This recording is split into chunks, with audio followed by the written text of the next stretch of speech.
Morning to all. तो प्यारे प्यारे विद्यार्थियों, स्टूडेंट्स, माय डियर, आज हम बात करने वाले हैं कंजर्वेशन ऑफ मोमेंटम की। आप जो लेसन पढ़ रहे हैं force and laws of motion, उसके अंदर एक ये टॉपिक आता है कंजर्वेशन ऑफ मोमेंटम। इसकी हम बात करने वाले हैं। तो इसको समझने के लिए हम एक छोटी सी स्टडी करते हैं, और वो स्टडी क्या है? वो ये है कि कंजर्वेशन प्रिंसिपल जो है वो कोर फिजिक्स के लिए बहुत ही इम्पोर्टेंस रखते हैं। चाहे वो एनर्जी कंजर्वेशन प्रिंसिपल हो, चाहे मोमेंटम कंजर्वेशन प्रिंसिपल हो, या अदर कोई कंजर्वेशन प्रिंसिपल्स हो, तो उसके फिजिक्स के अंदर ये कोर प्रिंसिपल्स में आते हैं। तो उन्हीं में से एक प्रिंसिपल हम यहाँ पे डिसाइड करने वाले हैं, जिसके लिए मैं आपको एक स्टेटमेंट के थ्रू समझाऊंगा। स्टार्टिंग हम एक स्टेटमेंट के थ्रू करेंगे। सपोज करते हैं कि कोई बॉडी है हमारे पास, कोई भी बॉडी है, उस बॉडी के ऊपर कोई एक्सटर्नल फोर्स क्या अप्लाई हो रहा है? कोई एक्सटर्नल फोर्स उसके बॉडी के ऊपर अप्लाई हो रहा है, जिसकी वजह से बॉडी के अंदर जो मोमेंटम है, चेंज इन मोमेंटम, वो प्रोड्यूस होगा। क्या होगा? चेंज इन मोमेंटम प्रोड्यूस होगा। जैसे कि हमने सेकंड लॉ ऑफ मोशन में ये चीज़ स्टडी की थी, उसमें साफ साफ हमने स्टडी की थी कि according to second law of motion the change in momentum is directly proportional to applied external force on the body। तो उसी चीज़ को हम यहाँ पे कंसीडर करेंगे और उसी से हम समझेंगे कि मोमेंटम कंजर्व कैसे रहता है। सपोज कीजिए कि कोई बॉडी है जिसका मास है m। कितना मास है किसी बॉडी का? m। और उसकी इनिशियल वेलोसिटी है u और फाइनल वेलोसिटी है उसकी v। हमने ये तीन चीज़ें कंसीडर की और हम बात कर रहे हैं एक्सटर्नल फोर्स की। तो कोई एक्सटर्नल फोर्स लग रहा है उस बॉडी के ऊपर जब वो मोशन कर रही है, तो उसका जो मोमेंटम चेंज होगा उसके लिए मैंने यहाँ पे मोमेंटम की क्या लिखी है? एक इक्वेशन लिखी। सपोज कीजिए एक काम करता हूँ, मैं पहले एक स्टेटमेंट लिख देता हूँ आप लोगों के लिए ताकि आपको समझ में आ जाए। तो वो स्टेटमेंट क्या है? यहाँ से देखिए, we no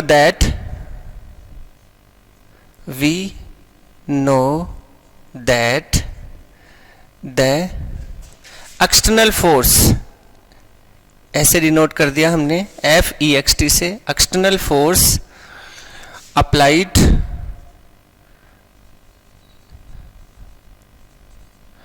on the body produces change in momentum।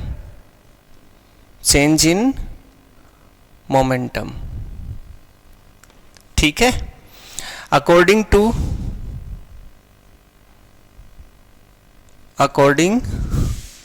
To second law of motion, second law of motion के अकॉर्डिंग। तो हमने एक इक्वेशन बनाई जिसमें हमने लिखा FEXT एक्सटर्नल फोर्स, ठीक है, is equals to change in momentum delta P upon T। Unit time में चेंज इन मोमेंटम। T क्या है? Unit time. अब मैं यहाँ पे डिनोट कर देता हूँ आपके लिए। FEXT क्या है? External force. डेल्टा P क्या है? डेल्टा P है change in momentum,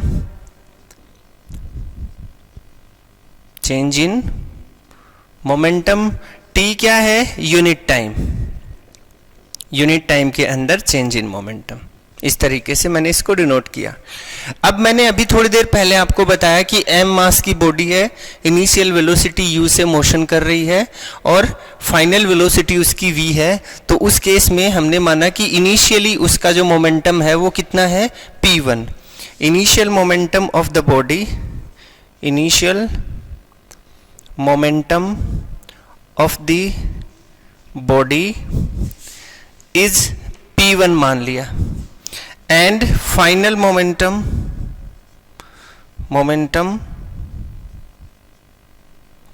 of the body is p2 मान लिया।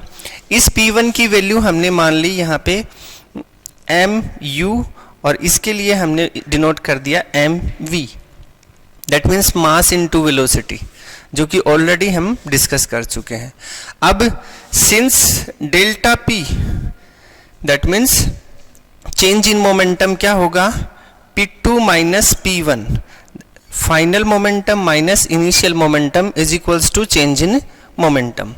तो अब हम इस इक्वेशन को आगे लेके जाते हैं, तो हम क्या दिखा सकते हैं, xt is equals to p2 minus p1 over t। अब यहाँ से देखिए p2 और p1 की जो वैल्यूज हैं वो यहाँ गिवन है, इन वैल्यूज को यहाँ यूज करेंगे तो क्या लिखेंगे आप, xt is equals to p2 की वैल्यू क्या है, mv minus mu by t। ये हमारे पास एक इक्वेशन निकल के आई, फर्स्ट वन। ठीक है, इस तरीके से इसको डिनोट कर दिया। अब अगर इस टाइम को मैं इधर ले गया तो f e x t is equals to, यहाँ से हमने into t is equals to, देखिए ध्यान से इस तरीके से लिख रहा हूं मैं इसको यहाँ पे। तो हम लोग अगर इसको ऐसे डिनोट करेंगे सिंस, तो हम लोग क्या दिखा सकते हैं, इज इक्वल्स टू जीरो, किसके बराबर हो जाएगा, जीरो के बराबर हो जाएगा। देन कब होगा, then m v is equals to m u, ये दोनों एक दूसरे के इक्विवेलेंट होंगे, क्योंकि इनके बराबर भी जीरो पुट करेंगे आप ऐसे भी दिखा सकते हैं ना, ये एक इक्वेशन सेकंड नंबर, अगर ऐसा किया तो, और इसको भी हमने लिखा m v minus m u is equals to zero, then m v is equals to m u. ये आ गया आपकी third number equation.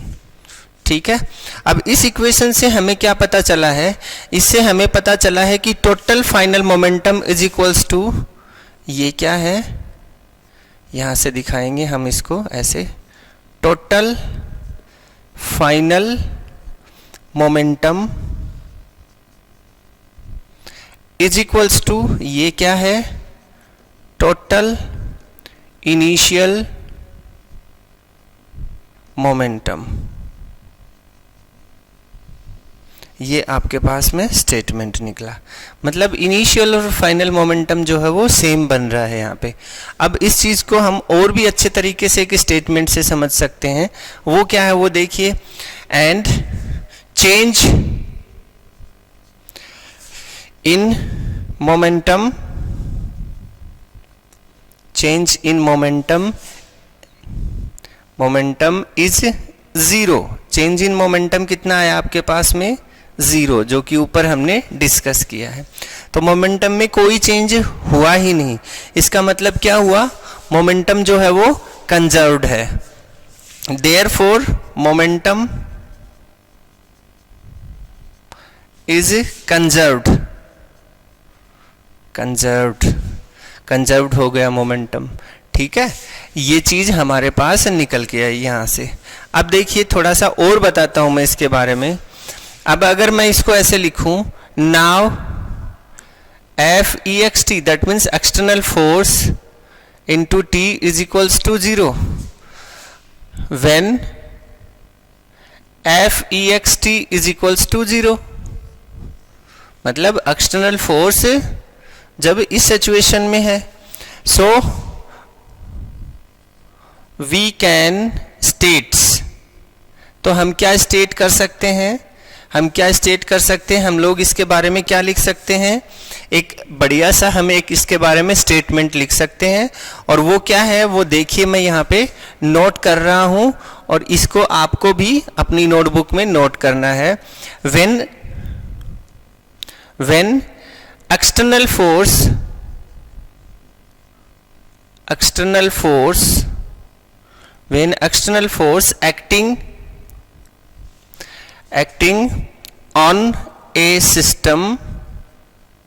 acting on a system is zero, ठीक है, the total linear momentum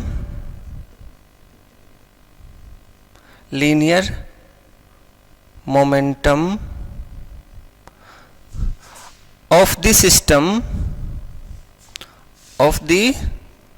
system remains remains constant. क्या हो गया? Constant हो गया। ये हमारा स्टेटमेंट निकल के आया। इस पूरे कंक्लूजन का स्टेटमेंट हमारे पास में ये आया। जब किसी भी सिस्टम के ऊपर एक्सटर्नल फोर्स अप्लाई किया जाता है, और वो देखो यहाँ पे मैंने लिखा है when external force acting on A system is zero, मतलब हमने ये जीरो लिया तो क्या होगा? The total linear momentum of the system remains constant. ये सिचुएशन हमारे पास में निकल के आएगी। तो ये लीनियर मोमेंटम का आपके लिए एक कंजर्वेशन लॉ हो गया है। इस कंजर्वेशन लॉ को हम लोग समझा सकते हैं सेकंड लॉ ऑफ मोशन से, जिसको मैंने स्टेप बाय स्टेप आपके सामने रखा है, पूरा डेराइव किया है। अब आप इस चीज़ को अच्छे से समझेंगे। अगर समझ में नहीं आता है तो वीडियो को रिवाइंड करेंगे, फिर भी अगर समझ में नहीं आता है तो आप मुझे डाउट में पूछ सकते हैं, मैं आपका प्रॉब्लम का सॉल्यूशन करूंगा। अब हम नेक्स्ट टॉपिक की बात करेंगे, और वो टॉपिक है, जैसे इसमें आया है ना सिस्टम, ये बार बार सिस्टम का नाम आ रहा है, तो ये सिस्टम क्या है इसके बारे में मैं आपको बताऊंगा नेक्स्ट टॉपिक में। तो नेक्स्ट जो टॉपिक की बात कर रहे थे हम लोग वो था सिस्टम। सिस्टम क्या होता है? सिस्टम के लिए आप कोई भी एग्जांपल ले सकते हो। जैसे मैं पहले आपको एक डेफिनेशन बताता हूँ, उसके अकॉर्डिंग मैं आपको काफ़ी सारे एग्जांपल से इंट्रोड्यूस करवाऊंगा। तो सिस्टम की जो डेफिनेशन है उसके लिए मैंने यहाँ पे लिखा है, इट इज़ ए बॉडी और a set of bodies under consideration. ठीक है, इट इज़ ए बॉडी और सेट ऑफ बॉडीज। दूसरा है एक आइसोलेटेड सिस्टम। आइसोलेटेड सिस्टम का मतलब क्या होता है? A system on which net external force is zero is called isolated system. तो इसमें सबसे पहले हम सिस्टम की बात करेंगे। तो सिस्टम क्या है? सिस्टम एक बॉडी हो सकती है और सेट ऑफ बॉडी भी हो सकती है। जैसे फॉर एग्जांपल जिस कैमरे से मेरी रिकॉर्डिंग हो रही है वो भी एक सिस्टम है। क्यों है वो एक सिस्टम? क्योंकि वो एक सेट ऑफ बॉडी है, उसमें बहुत सारे बॉडीज़ के सेट को हमने मैकेनिकली और इलेक्ट्रिकली कंबाइन करके एक पूरा का पूरा एक अपरेटस बनाया, और उस अपरेटस को हम एक सिस्टम बोल सकते हैं, जो वीडियो और ऑडियो दोनों की रिकॉर्डिंग करने के लिए कैपेबल होता है। ऐसे ही हम लोग अगर बात करें इस मार्कर की, तो ये मार्कर भी एक सिस्टम की कैटेगरी में हम लोग ले सकते हैं, क्योंकि इसमें एक प्लास्टिकली बॉडी है और उसके अंदर एक फोम का बना हुआ एक रिबन है।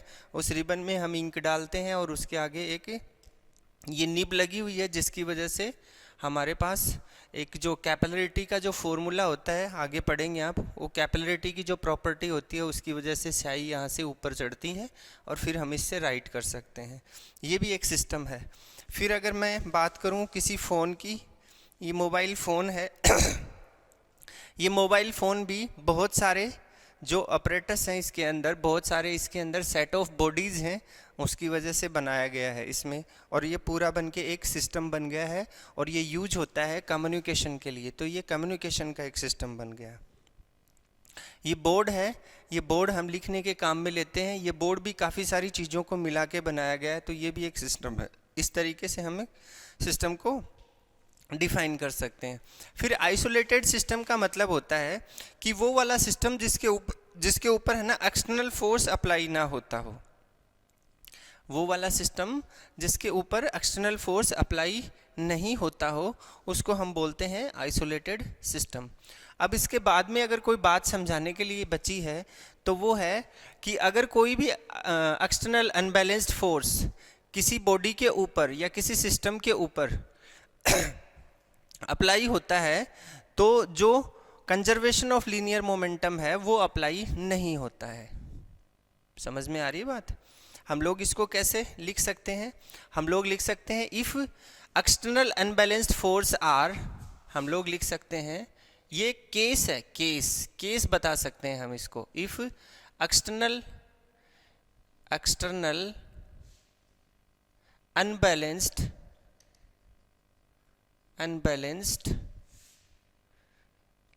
अनबैलेंस्ड फोर्स, ठीक है, आर एक्टिंग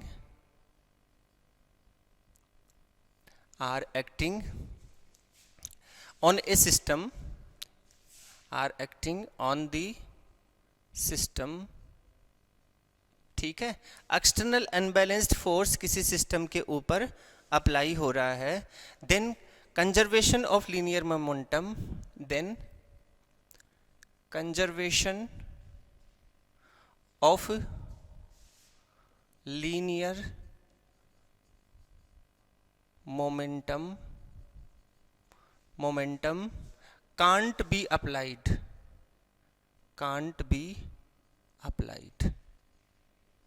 ये एक नया स्टेटमेंट है हमारे पास। ये थोड़ा स्मॉल लिखा गया है, मैं इसको कैप थोड़ा बड़ा लिख देता हूँ। कंजर्वेशन ऑफ लीनियर मोमेंटम, ये एक स्टेटमेंट निकल के आया हमारे पास, ये मैंने आपको यहाँ पे बताया है। अब इसके बाद एक चीज़ और होती है, जैसे सिस्टम की बात कर रहे हैं हम लोग, तो एक गन है ना, गन को भी हम एक सिस्टम बोल सकते हैं। उससे निकलने वाली बुलेट और गन दो चीज़ें होती हैं उसके अंदर, और भी बहुत सारे अपरेटस होते हैं, तो उसको भी एक सिस्टम बोल सकते हैं हम लोग। तो उसके अंदर हम लोग कंसिडरेशन कर सकते हैं। अब देखिए, इसमें हम अगला जो टॉपिक है उसकी बात करने वाले हैं, और वो क्या है वो देखिए आप। अगला जो टॉपिक है वो है कॉलिजन बिटवीन टू बॉडीज। क्या है? Collision between two bodies. दो बॉडी के बीच में जब कॉलिजन होता है उसकी हम बात करेंगे। यहाँ पे मैं लिख रहा हूं यहाँ पे collision between two bodies, collision between two bodies. इसका जो कंप्लीट डिस्क्रिप्शन है वो 11th क्लास में आप लोग पढ़ेंगे। अभी मैं इसको ब्रीफली आपको बता रहा हूँ। सपोज कीजिए कि हमारे पास कोई बॉडी है ए, ये कोई बॉडी है ए जिसका मास है m1। कितना मास है इसका? m1। ऐसे लिख देता हूँ, ए बॉडी m मास 1, ठीक है। और कोई दूसरी बॉडी है बी, ये कोई बॉडी है बी जिसका मास है m2, ये m2 मास, ठीक है। अब इनिशियली ये दोनों बॉडी जो हैं ये u1 और u2 वेलोसिटी से मोशन कर रही हैं। ये u1 है, ये u2 वेलोसिटी है, ठीक है। कुछ टाइम बाद, that means after some time, हाँ तो हम बात कर रहे थे, तो बिफोर कॉलिजन इन दोनों की जो वेलोसिटी है वो ये सिचुएशन है दोनों बॉडीज़ के बीच में, और हमने इसके नीचे नाम लिख दिया बिफोर कॉलिजन। क्या नाम लिख दिया? Before collision. जो इनकी कंडीशन है उसको हमने शो कर दिया, before collision. After some time दोनों बॉडी जो है वो एक दूसरे को कोलाइड करती हैं। जैसे मान लीजिए ये बॉडी ए है और ये बॉडी आपकी बी है, ये m1 मास, ये m2 mass, A body and B body दोनों में कॉलिजन हो गया है। ये क्या है? During collision. एक बॉडी इधर जाएगी, एक बॉडी इधर जा रही है, इस तरीके से। तो हमने इसको बताया है यहाँ पे ड्यूरिंग कॉलिजन। जब कॉलिजन हो रहा था उस कंडीशन में इनकी सिचुएशन ये थी, ड्यूरिंग कॉलिजन, ठीक है।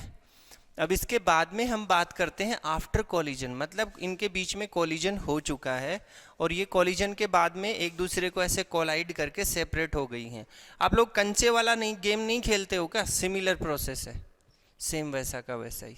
उसमें दो कंचे हैं, वो आपस में मोशन करते हुए इनिशियली एक दूसरे को टक्कर मारते हैं और फिर टक्कर मारने के बाद में एक डिफरेंट डायरेक्शन में चले जाते हैं। उसको हेड ऑन कॉलिजन बोलते हैं। क्या बोलते हैं? Head on collision. तो ये वाला भी हेड ऑन कॉलिजन ही हम लोग पढ़ रहे हैं यहाँ पे, ठीक है। अब देखिए आफ्टर कॉलिजन क्या होगा। हमने लिया ये बॉडी और दूसरी ये बॉडी, ये है आपकी m1 मास बॉडी, ये है आपकी m2 mass body, A and B। ये आफ्टर कॉलिजन इसकी वेलोसिटी v1 हो गई है और इसकी वेलोसिटी v2 हो गई है। ये हमारी सिचुएशन आई आफ्टर कॉलिजन, ठीक है। ये सिचुएशन हमारे पास में निकल के आई। अब हम क्या करेंगे? अब हम इसके ऊपर कंजर्वेशन ऑफ लीनियर मोमेंटम का फॉर्मूला लगाएंगे। और कंजर्वेशन ऑफ लीनियर मोमेंटम का फॉर्मूला लगाने के लिए हम यहाँ पे कुछ चीज़ों को अज्यूम करेंगे, और वो अज्यूमिंग जो पार्ट है हमारा उसको हम देखते हैं कैसे अज्यूम करना है। उसके लिए देखिए मैं यहाँ पे एक पूरा डेरिवेशन उतारूंगा इसको रब करके, और उसके बाद में आपको समझाऊंगा कि कैसे हमने इसको यूज़ लिया है। तो इसको रब करना पड़ेगा हमें, फिर मैं डेरिवेशन उतार के इसके ऊपर फिर आपको समझाता हूँ। हाँ, तो हम कॉलिजन की बात कर रहे थे। थोड़ा डेरिवेशन थोड़ा बड़ा होने की वजह से अगर मैं लाइव लिखता तो अपना वीडियो काफ़ी बड़ा हो जाता, इसलिए मैंने इसको पहले से ही यहाँ पे राइट कर लिया है। अब मैं आपको इसके बारे में थोड़ा समझाऊंगा। अब समझाने के लिए देखिए, हमने जो डायग्राम बनाए थे अभी जस्ट थोड़ी देर पहले, उसमें बिफोर कोलिजन और आफ्टर कोलिजन के 2 डायग्राम बने थे। तो बिफोर कोलिजन की अगर हम बात करें तो before collision total initial momentum of 2 balls. तो फर्स्ट बॉल के लिए मोमेंटम होता है m1u1 और सेकंड बॉल के लिए मोमेंटम होता है m2u2। तो दोनों का जो टोटल करेंगे, टोटल इनिशियल मोमेंटम करेंगे, तो दोनों को ऐड कर दिया हमने, ये इक्वेशन बन गई हमारी। सिमिलरली आफ्टर कोलिजन की अगर हम बात करें तो आफ्टर कोलिजन वेलोसिटी u1 से v1 हो गई है और u2 से v2 हो गई है।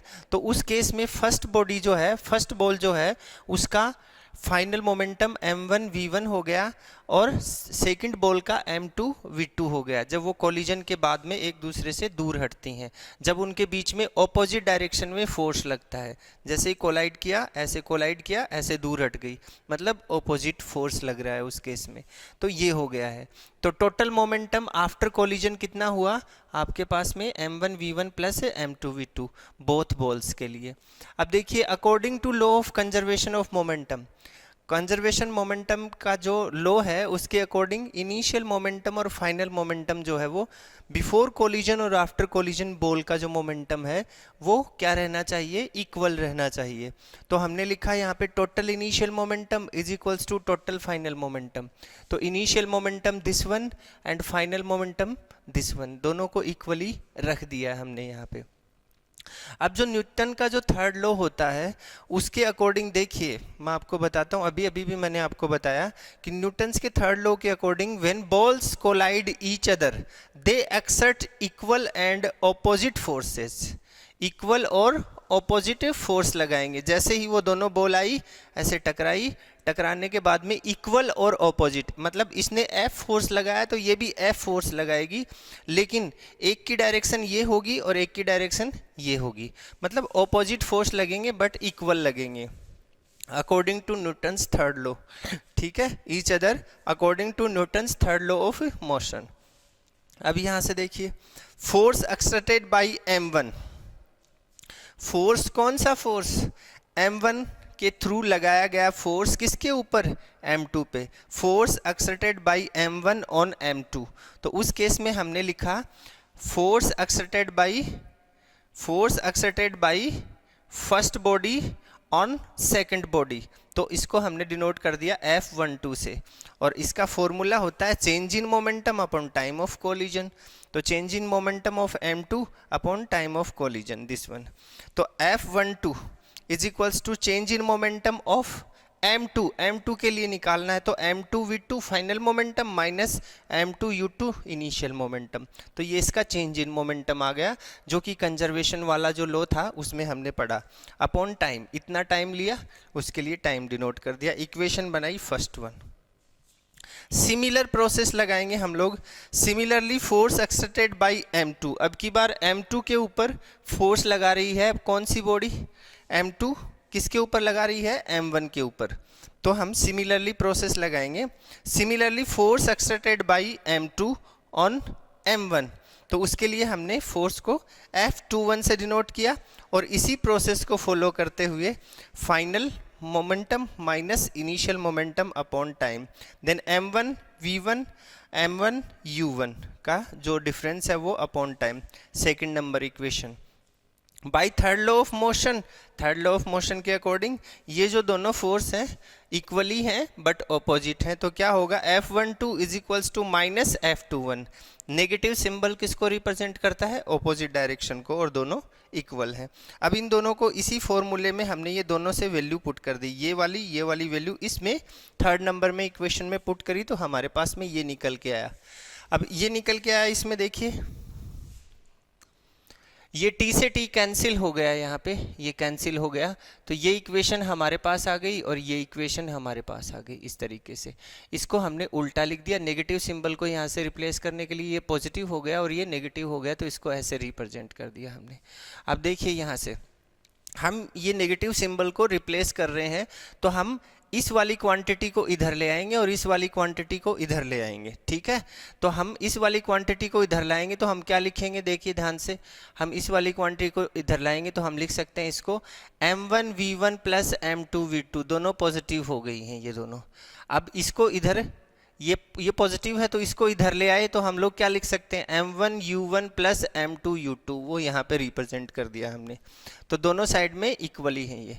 और ये वाली जो चीज़ है, ये वाली, इसमें दोनों में देखिए इनिशियल वेलोसिटी को डिनोट किया गया है, इनिशियल को, और इसमें दोनों में फाइनल वेलोसिटी को डिनोट किया गया है। तो ये इनिशियल वेलोसिटी को डिनोट कर रहा है, तो इसको हम क्या दिखा सकते हैं, फर्स्ट बॉल के लिए मोमेंटम इनिशियल, सेकंड बॉल के लिए मोमेंटम इनिशियल। तो total initial momentum p1 plus p2 is equals to, यहाँ पे ये फर्स्ट बॉल के लिए final momentum p1 dash plus second ball के लिए फाइनल मोमेंटम p2 डैश। तो ये हो गया फाइनल मोमेंटम टोटल। तो टोटल इनिशियल मोमेंटम और टोटल फाइनल मोमेंटम दोनों इक्वल आ रहे हैं। तो इस केस में हम क्या बोलते हैं, इस केस में हम बोल रहे हैं कि ये जो हेड ऑन कॉलिजन हुआ था, कॉलिजन बिटवीन टू बॉडीज, ये किसको फॉलो कर रहा है, law of conservation of linear momentum. So we can say that,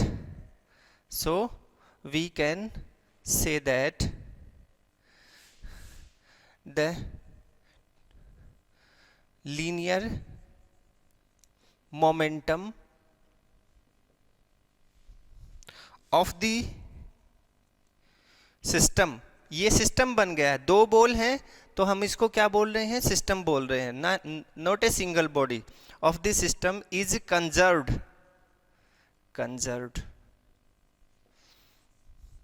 ये हो गया आपका टॉपिक के साथ साथ आपका लेसन भी खत्म हो गया है। अब हम एक नए लेसन की शुरुआत करेंगे और वो नया लेसन होगा आपका मोशन, ठीक है। तो नेक्स्ट जो अपना चैप्टर है वो मोशन होगा। अब उसके बारे में हम अगले लेक्चर में डिस्कस करेंगे। और force and laws of motion का जो चैप्टर है इसको आप अच्छे से पढ़िए। ये आपकी जब तक आपकी स्टडी चलेगी तब तक आपके काम में आने वाला है। लोअर क्लास से लेकर हायर क्लास यूजी पीजी तक आपके काम में आएगा। तो आप इसको अच्छे से पढ़िए और समझिए। Thank you, have a nice day, thank you everybody.